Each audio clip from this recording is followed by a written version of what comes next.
abakungubazi bagenze bungi okuziikira ssentebe wa NRM wa Bukedde Hajji Erias Nnyindo ku kyalo Lasana mu disitulikiti Lwengo omukubazi omukulu abadde minisita microfinance Hajji Erias Nnyindo yakiikiridde President Museveni omugenzi yafidde mu ddwaliro Mulago ng'amaze emyaka 6 nga tewanyizibwa obulwadde bwa sukaali ne pressure ng'afidde ku myaka 93 era ng'alesibwa mulekwa abasoba mu 6 tebannamwando atadde Siwero emikateera ne ssentebe Mikirata bamutendeza nga babadde omwogezi wa NRM mu lukulwe ow'amazima era Lwengo okulonda President Museveni kalulu akajja nenga ye muntu akubulira amazima nga we gali era olumu bw'abanga toyagala akubulire mazima mangi ng'omwekweka. Nnyindo ono agenda kutuuka gy'alaga lukyana singa ffenna bali wano akalulu akajja tukawa President Museveni mukwano gwe. Omubaka wa Kolongosi Joseph Goza Sewongo naye atendereza omugenzi nga wabadde omusajja ow'amaanyi ate eri atamayira ayagala ekibiina kye nga amwegeza bamusigukule nga buteerere namwe abeeraale mufiiriddwa omuntu ow'amaanyi nakuba nnyo mukyuse n'agaana nalwana muvale gyenkolaki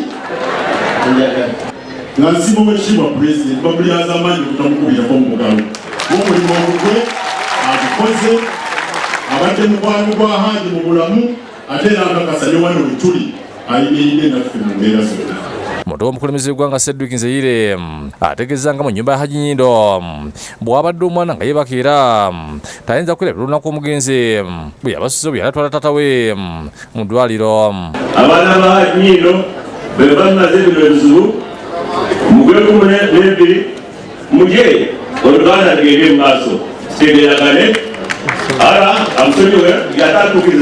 ayogedde ku lw'abamulekwa Bojingo Nnyindo Ismailo yeebaza President olw'okujjanjaba kitaawe n'asuubiza okuuma baganda baleme okwekubageza.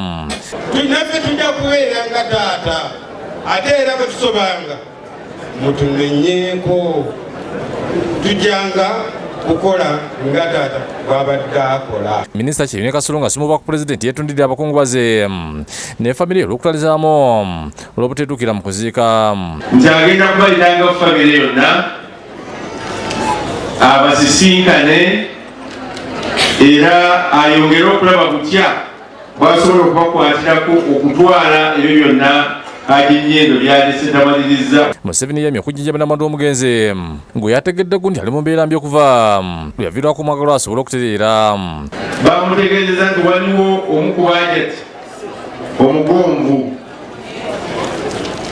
n'ategeeza nti agenda kutwalibwa ajjanjabwe atandika okujjanjabwa ngeri mwatendeza omugenzi ng'abadde omugaso mu ggwanga ng'alwana nnyo naye mu lutalo lwamuleeta mu buyinza Oliver Kasolo awaddeyo amabugo President Museveni g'amutise ga bukadde 6. Pulezidenti obubaka bwampadde obw'emiliyoni 6 mutuusizza era mukwasizza mu sitaafu Nnyindo zizino. Oliver bamusaalidde n'aziikibwa. Florence Tumpende yakusakidde gulu ku Bukedde TV.